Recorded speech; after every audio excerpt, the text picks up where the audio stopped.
Hello everyone, कैसे हैं आप सभी। उम्मीद है आप सभी बहुत अच्छे होंगे और सभी अपनी पढ़ाई कर रहे होंगे। पिछली लास्ट वीडियो में हमने जाना था सैयद वंश के बारे में, जिसकी स्थापना की जाती है खिज्र खां के द्वारा। जो खिज्र खां यही भारत में सबसे पहले शिया वंश की स्थापना करता है। जो खिज्र खां है, खिज्र खां की मृत्यु के बाद इसका बड़ा बेटा जिसका नाम है मुबारक शाह दिल्ली की गद्दी पर बैठता है। जो मुबारक शाह है, इसी के द्वारा अपना वजीर बनाया जाता है बहलोल लोदी को। जब मुबारक शाह की मृत्यु हो जाती है तो मोहम्मद शाह इसका उत्तराधिकारी बनेगा और इस मोहम्मद शाह की मृत्यु के बाद इसका बड़ा बेटा अलाउद्दीन आलम शाह दिल्ली की गद्दी पर बैठता है। जब अलाउद्दीन आलम शाह दिल्ली की गद्दी पर बैठता है तो वही बहलोल लोदी जो वजीर हुआ करता था वह क्या कर देता है, रिवोल्ट कर देता है।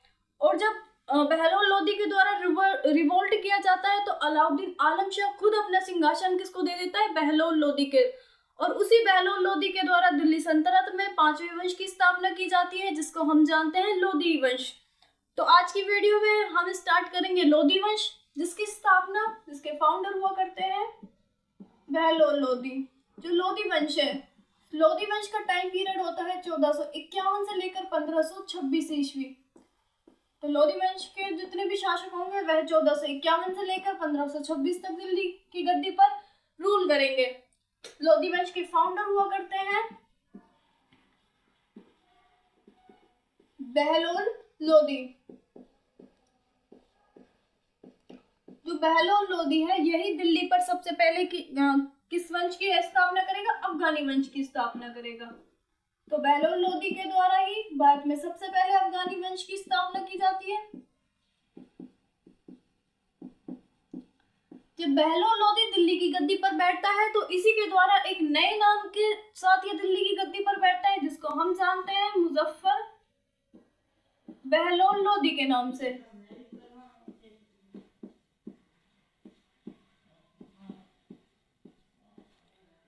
जब बहलोल लोदी दिल्ली की गद्दी पर बैठता है तो जिसका टाइम पीरियड होगा ये 51 से लेकर 89 ईस्वी तक यह दिल्ली की गद्दी पर बैठता है। जब बहलोल लोदी दिल्ली की गद्दी पर बैठता है तो इसी के द्वारा इस चलाए जाते हैं बहलोली सिक्के। जब यह दिल्ली की गद्दी पर बैठेगा तो दिल्ली की गद्दी पर बैठते ही सबसे पहला काम करता है, यह अपने नाम के सिक्के चलवाता है, जिन सिक्कों को कहा जाता है बहलोली सिक्के। इसी बहलोल लोदी के द्वारा जौनपुर को दिल्ली सल्तनत में मिला लिया जाता है। वही जौनपुर जिसकी स्थापना की जाती है तुगलक वंश के रूलर जिसका नाम है फिरोज शाह तुगलक। फिरोज शाह तुगलक अपने बड़े भाई जोना खां के नाम पर एक वंश की स्थापना करता है जिसका नाम है जौनपुर। तो इसी जौनपुर को दिल्ली सल्तनत में मिला लिया जाता है बहलोल लोदी के द्वारा। जो बहलोल लोदी है इसकी जब मृत्यु होती है तो इसकी मृत्यु के बाद इसी का बड़ा बेटा सिकंदर लोदी दिल्ली की गद्दी पर बैठता है। जो सिकंदर लोदी है, सिकंदर लोदी, जब सिकंदर लोदी का टाइम पीरियड क्या होगा, इसका टाइम पीरियड होता है 4089 से लेकर 5070 ईस्वी तक यह दिल्ली की गद्दी पर क्या करता है, रूल करता है। और इसी लोदी सिकंदर लोदी को लोदी वंश का सबसे महान शासक कहा जाता है, क्योंकि जब यह दिल्ली की गद्दी पर बैठता है तो सिकंदर लोदी के द्वारा ही अपनी जनता में सुधार के लिए, उनके उत्थान के लिए अनेक योजनाएं यानी अनेक स्कीम चलाई जाती हैं जिससे उनका क्या हो, लाभ प्राप्त हो। तो सिकंदर लोदी ही लोदी वंश का सबसे महान शासक होगा, जिसे हम जानते हैं सिकंदर लोदी के नाम से। जो सिकंदर लोदी है, सिकंदर लोदी जब शासन पर बैठता है तो यह एक कवि हुआ करता था। सिकंदर लोदी के द्वारा अनेक कविताएं लिखी जाती हैं और जब यह कविताएं लिखा करता था तो इसका एक गुलरुखी, तो इसका गुलरुखी नाम से ये कविताएं लिखा करता था। इसका जो पेड नेम हुआ करता था वह क्या हुआ करता था, गुलरुखी। तो ये गुलरुखी नाम से कविताएं लिखा करता था। और इसी सिकंदर लोदी के द्वारा लोदी का जो शासन काल है उसमें सबसे पहले वास्को डी गामा, जिसे हम जानते हैं सबसे पहला यूरोपीय यानी पुर्तगाली जो भारत पर आता है समुद्री मार्ग के द्वारा, तो उसी समुद्री मार्ग के द्वारा वास्को डी गामा भारत पर आता है। तो 17 मई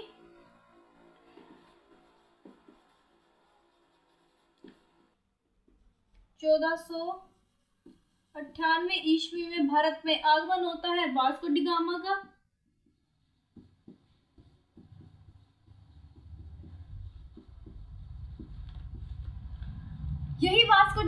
जो कि पुर्तगाल की राजधानी लिस्बन से और भारत के केरल की कालीघाट तट पर आता है। तो वास्को डी गामा है, वास्को डी गामा ही भारत और यूरोप और भारत में आ रहे समुद्री मार्ग की खोज करता है।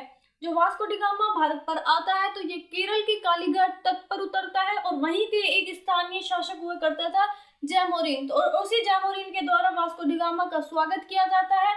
जब वास्को डी गामा भारत पर आता है तो वह किसके शासनकाल में आएगा? सिकंदर लोदी के शासनकाल में आएगा। जब सिकंदर लोदी अपने शासन पर बैठता है तो इसी के शासनकाल में जो राजस्थान है, राजस्थान में जितने भी राजपूत शासक होंगे उन्हीं राजपूत शासकों के द्वारा बार बार रिवोल्ट किए जाते हैं इसके शासनकाल में।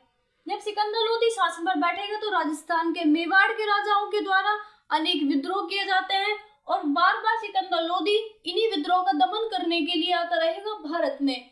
जब ये भारत में वो इन्हीं का दमन करने के लिए आता रहेगा भारत नहीं राजस्थान में आता रहेगा। तो जब यह रिवोल्ट का दमन करके वापस जाता अपनी राजधानी, इतने से पीछे से दूसरा विद्रोह हो जाता। तो सिकंदर लोदी अपने शासनकाल में हो रहे विद्रोह से काफी परेशान होने लगा।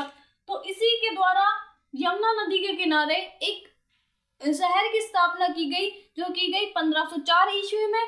तो 1504 ईस्वी में एक शहर बसाया जाता है जिसका नाम है सिकंदराबाद, और यह सिकंदराबाद यमुना नदी के किनारे पर बसाया जाता है राजस्थान में हो रहे विद्रोह का दमन करने के लिए। और जो सिकंदराबाद में शहर की स्थापना करता है तो इसी साल इसके द्वारा एक फोर्ट बनवाया जाता है जिसका नाम है बादलगढ़ फोर्ट। यह बादलगढ़ किले का निर्माण करता है।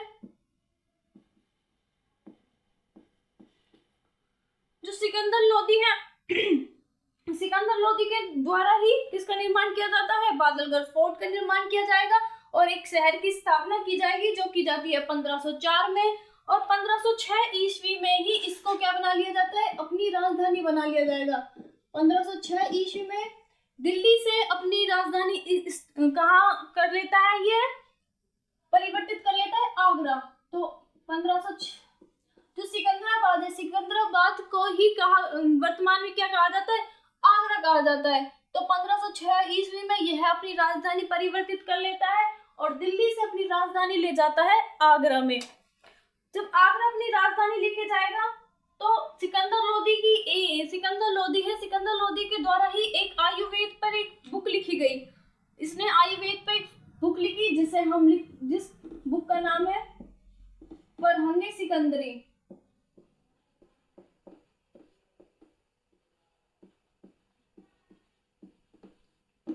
इसी के द्वारा आयुर्वेद पर एक बुक लिखी जाती है जिसका नाम है फरहंगे सिकंदरी। और इसी सिकंदर लोदी के द्वारा अपने शासनकाल में कुतुब मीनार का जीर्णोद्धार कराया जाता है, यानी इसकी मरम्मत कराई जाती है। तो यह अपने शासनकाल में करवाता है कुतुब मीनार का जीर्णोद्धार।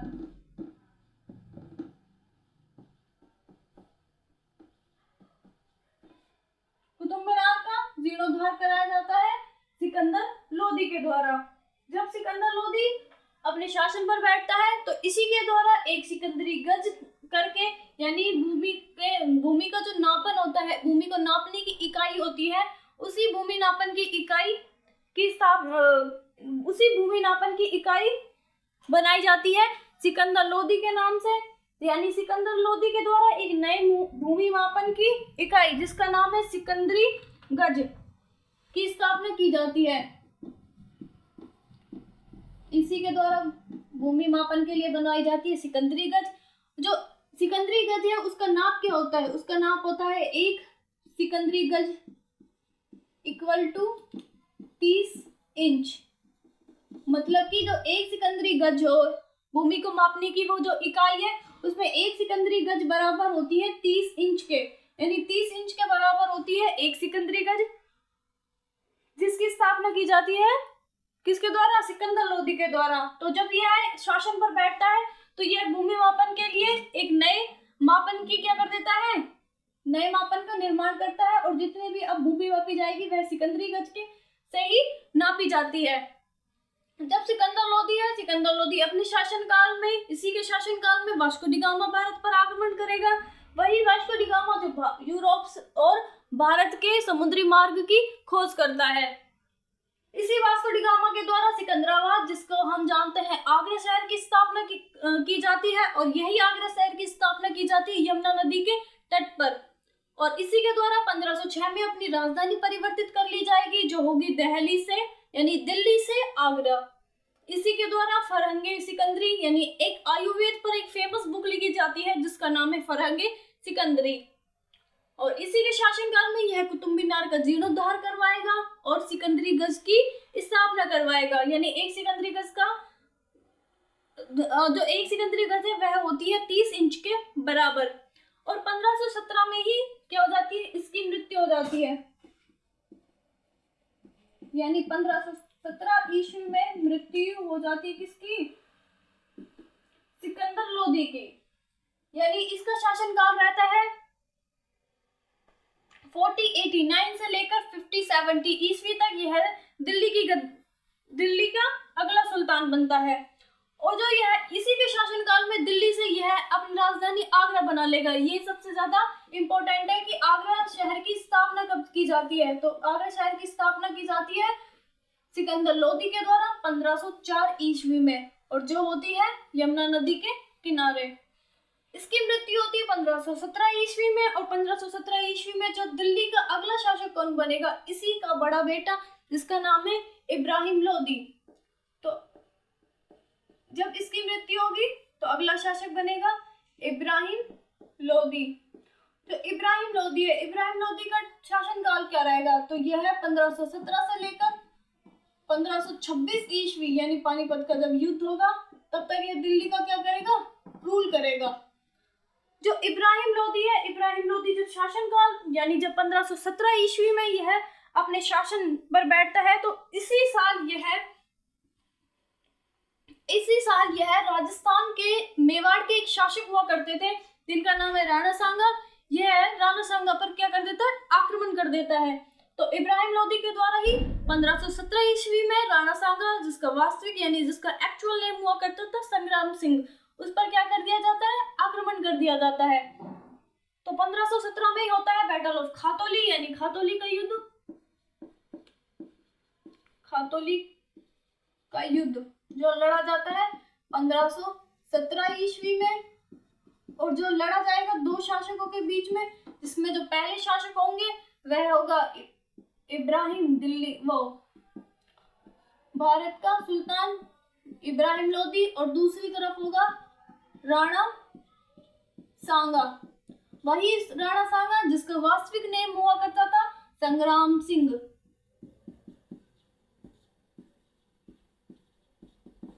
राणा सांगा जिसका नाम हुआ करता था संग्राम सिंह। खातौली का युद्ध जब इन दोनों के बीच में लड़ा जाता है तो इसमें विजय होती है राणा सांगा की, और इब्राहिम लोदी की क्या हो जाती है, पराजय हो जाती है।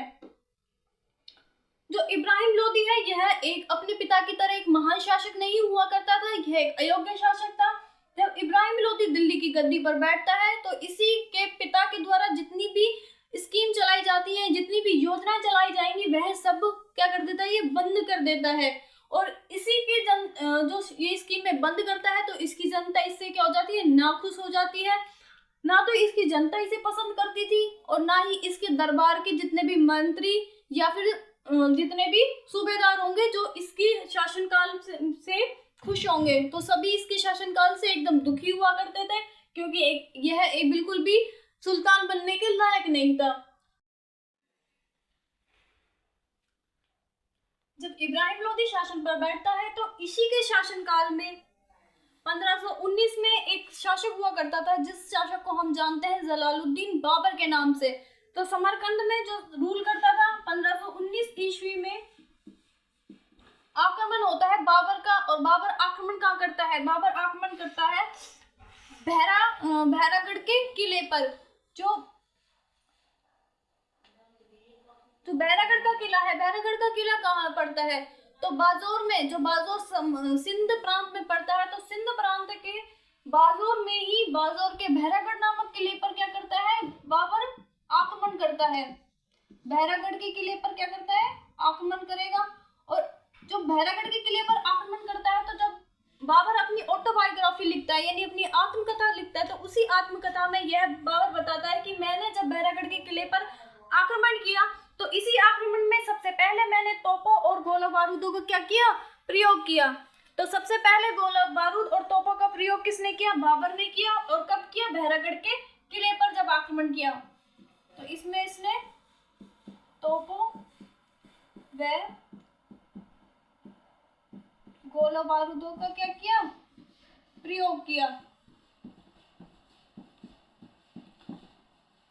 जो बाबर है, बाबर कहाँ का शासक हुआ करता था, तो यह समरकंद में रूल करता था। और वहीं से यह 1519 ईस्वी में सिंध के बाजौर के बहरागढ़ नामक किले पर क्या करता है, आक्रमण करता है और धन संपत्ति लूट के वापस लौट जाता है समरकंद में। जब 1519 के बाद 20 और 21 में लगातार ये 3 बार आक्रमण करेगा। 1520 और 21 में यह आक्रमण करता है सिंध व कश्मीर पर। सिंध व कश्मीर पर क्या करता है, आक्रमण करता है। जब ये सिंध और कश्मीर पर आक्रमण करता है लगातार, तो इसकी जानकारी किसको पता लगती है, पंजाब के सूबेदार हुआ करता था दौलत खां लोधी को। जो दौलत खां लोधी है, दौलत खां लोधी किसका, जो इब्राहिम लोधी है इसी का भाई, यानी इसका चचेरा भाई हुआ करता था, जिसका नाम था दौलत खां लोधी। और जो दिल्ली है, दिल्ली की सूबेदारी कौन संभाल रहा था, दिल्ली की सूबेदारी संभाल रहा था इब्राहिम लोधी का चाचा, जिसका नाम था आलम खां लोधी। तो इसके 2 सूबेदार होंगे, जहाँ दिल्ली और पंजाब के, दिल्ली और पंजाब के सूबेदार, जिसमें था दिल्ली का आलम खां लोधी और पंजाब की सूबेदारी कौन संभाल रहा था, दौलत खां लोधी।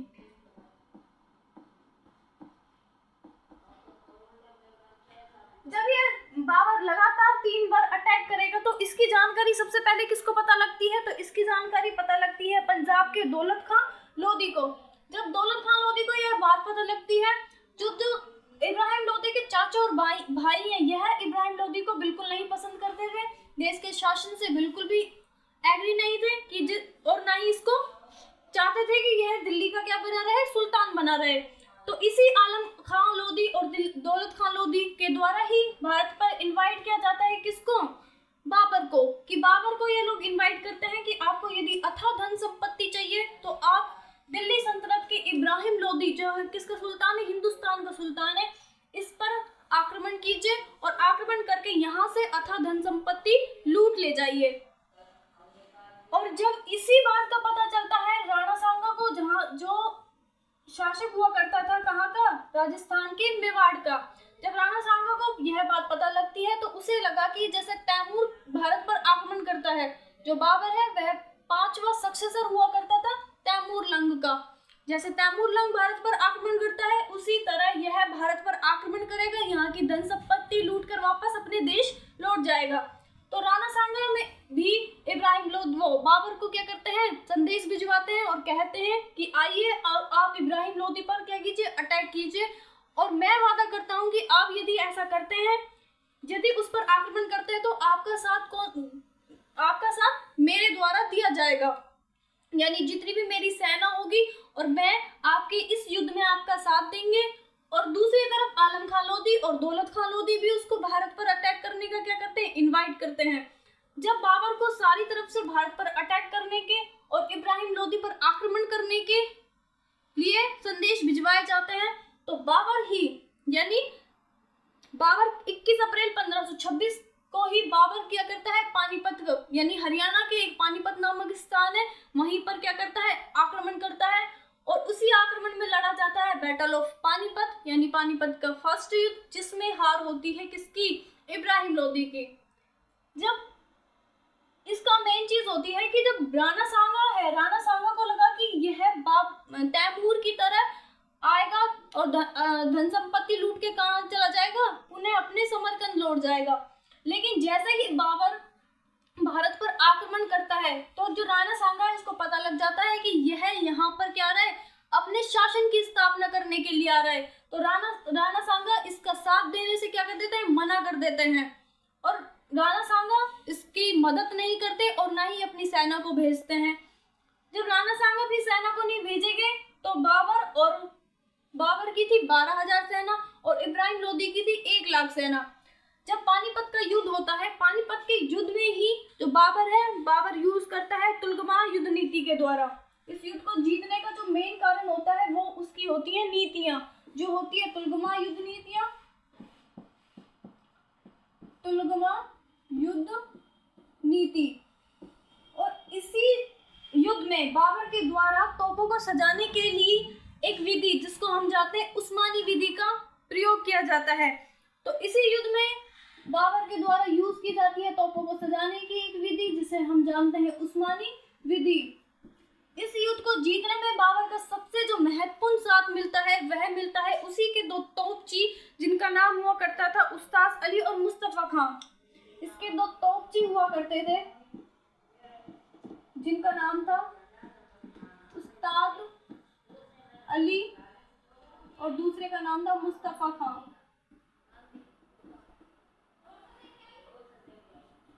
तो इसी के शासनकाल में उस्ताद अली और मुस्तफा खां के द्वारा तोपों को क्या किया जाता है, संभाला जाता है। और इसी युद्ध नीति में, इसी युद्ध में जो बाबर की जीत होती है उसमें इसका साथ दिया जाता है इन 2 तोपचियों के द्वारा।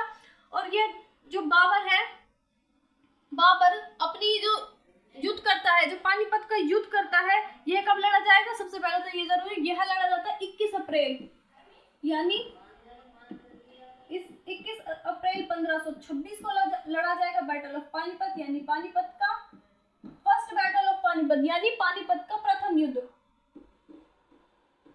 प्रथम युद्ध जो लड़ा जाता है किस किस के बीच में? सुल्तान, दिल्ली के सुल्तान जिसका नाम है इब्राहिम लोदी, और दूसरे थे बाबर, और जिसमें विजय किसकी होती है, जीत किसकी होती है? बाबर की। और जब बाबर है, बाबर की जीत होती है। और इसी युद्ध में इब्राहिम लोदी को क्या कर देता है? बाबर इब्राहिम लोदी को मार देता है, और मारकर मारकर भारत में सबसे पहले मुगल वंश की स्थापना किसके द्वारा की जाएगी? बाबर के द्वारा, यानी दिल्ली का वह सुल्तान जो सबसे लास्ट वाला रूलर होगा दिल्ली का, वह है इब्राहिम लोदी। इब्राहिम लोदी को मारकर अफगान वंश की क्या हो जाती है? अफगान वंश समाप्त हो जाएगा। और अब बाबर एक नए वंश की स्थापना करेगा, जिसको हम जानते हैं मुगल वंश। तो हमने पढ़ा था इब्राहिम लोदी के बारे में। इब्राहिम लोदी 1517 से लेकर 26 तक दिल्ली पे क्या करता है? रूल करता है। और जब 1517 में यह दिल्ली की गद्दी पर बैठेगा, तो इसी के द्वारा दिल्ली की उसी साल लड़ा जाता है खातौली का युद्ध। तो 1517 में इब्राहिम लोदी और राणा सांगा के बीच में लड़ा जाएगा, जिसमें राणा सांगा क्या होते हैं? जीत जाते हैं, और इब्राहिम लोदी की हार हो जाती है। 1519 में होगा भैरागढ़ किले का आक्रमण, और इसी भैरागढ़ किले पे, यानी भैरागढ़ पे सबसे पहले यूज होगा तोपों व गोला बारूदों का। और 1520-21 में यह लगातार 3 बार सिंध व कश्मीर पर क्या करेगा? आक्रमण करेगा। जब लगातार हो रहे आक्रमणों की जानकारी मिलती है पंजाब के दौलत खान लोदी को, तो यही पंजाब के दौलत खान लोदी और आलम खान लोदी बाबर को इनवाइट करते हैं, और इनका साथ इनमें मिल जाता है राणा सांगा। यानी राणा सांगा, दौलत खान लोदी और आलम खान लोदी के द्वारा ही भारत पर इनवाइट किया जाता है बाबर को। और इसी 21 अप्रैल 1526 में लड़ा जाता है पानीपत का प्रथम युद्ध, जो लड़ा जाएगा इब्राहिम लोदी और बाबर के बीच में, और जिसमें बाबर की जीत होती है। इब्राहिम लोदी माना जाता है, और यहीं पर लोदी वंश की समाप्ति और नए मुगल वंश की क्या होती है? स्थापना होती है। तो अब जितने भी रूलर होंगे वह सब का होंगे? मुगल वंश के शासक होंगे, और वह सब सुल्तान का पद क्या कर देंगे? यहाँ पर ही सुल्तान के पद का क्या हो जाता है? अंत हो जाएगा। और सुल्तान के पद का अंत होकर यहाँ पर जितने भी शासक बनेंगे वह क्या बनेंगे? बादशाह। अब वह होंगे हिंदुस्तान के बादशाह। तो आज की क्लास को हम यहीं कंप्लीट करते हैं। अब अगली क्लास में हम पढ़ेंगे बाबर के बारे में। तो आज की वीडियो यहीं। Thank you so much.